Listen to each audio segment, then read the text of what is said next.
क्या यार, तुझे भी मेरा ही जन्मदिन मिला था बिगाड़ने के लिए? केक नहीं लाना था तो मत लाता, कम से कम मुझे इस तरह नमक वाला केक तो नहीं खिलाता। अरे नहीं यार, अनामिका ऐसा नहीं कर सकती, जरूर कुछ गड़बड़ हुई होगी। घर जाने के बाद अनामिका, अगर तुम्हारा केक बनाने का मन नहीं था तो ना बनाती, लेकिन मेरी बेइज्जती करवाने की क्या जरूरत थी? अरे आपकी बेइज्जती, ये आप क्या कह रहे हैं? मैंने तो सुबह आपको इतने अच्छे तरीके से केक बना कर दिया था।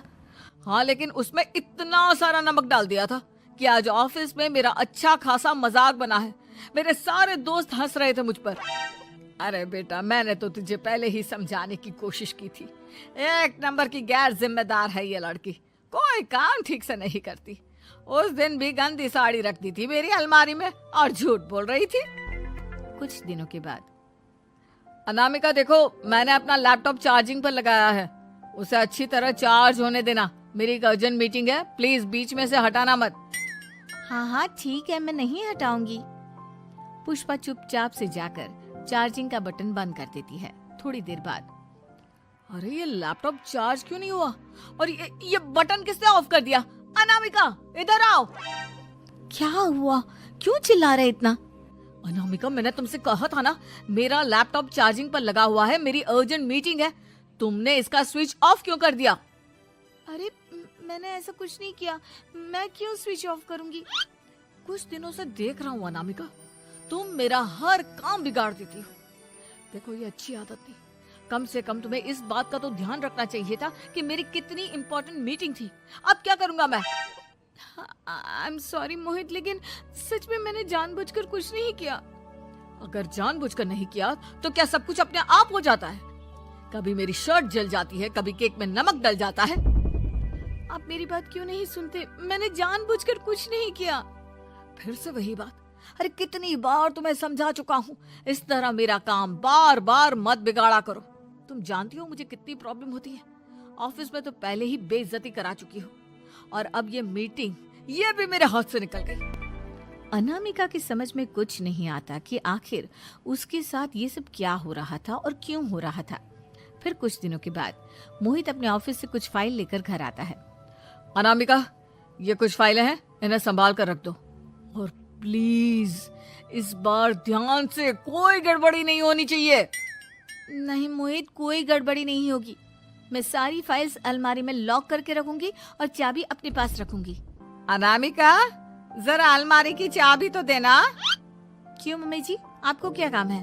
उसमें मोहित की जरूरी फाइल रखी है और मैं नहीं चाहती कि इस बार कोई भी गड़बड़ हो। पता नहीं कुछ दिनों से हर काम खराब हो जाता है। अरे मुझे उसमें से पैसे निकालने हैं और उसके बाद ले लेना अपनी चाबी।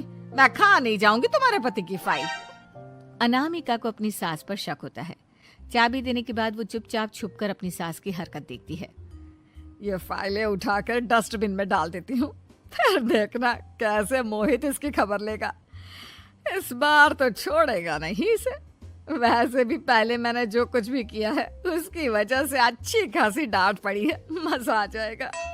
अच्छा तो ये बात है, सारा काम मम्मी जी बिगाड़ देती हैं, वो भी इसलिए क्योंकि मेरा उनसे झगड़ा हो गया है। सास के जाने के बाद अनामिका मोहित को बुलाकर लाती है। क्या हुआ अनामिका, क्या दिखाना है? ये देखिए, आपकी फाइल डस्टबिन में पड़ी हुई है। इसीलिए तो कहा था संभाल कर रखना, और तुमने उठाकर ये फाइल डस्टबिन में डाल दी। मैंने नहीं, तुम्हारी मम्मी ने डाली है, मुझसे बदला लेने के लिए, ताकि तुम मुझे डांटो। और अगर मैंने डाली होती तो मैं तुम्हें दिखाने के लिए बुलाकर तो नहीं लाती ना। सही कह रही हो, मैं अभी मम्मी से जाकर बात करता हूँ। थोड़ी देर बाद, मम्मी सच सच बताइए, मेरी फाइल अलमारी में से निकालकर डस्टबिन में आपने डाली थी ना? अरे अपनी माँ पर इल्जाम लगाता है, शर्म नहीं आती तुझे? मैं इल्जाम नहीं लगा रहा हूँ मम्मी, जो सच है वही पूछ रहा हूँ। आप जल्दी से बताइए आपने ऐसा क्यों किया? अरे तो क्या करती, तेरी बीवी मुझसे झगड़ा करती है, उल्टे सीधे जवाब देती है, मुझे उससे बदला लेना था। अरे मम्मी, लेकिन आप दोनों के झगड़े के चक्कर में मेरा कितना नुकसान हुआ है, ये कभी सोचा आपने?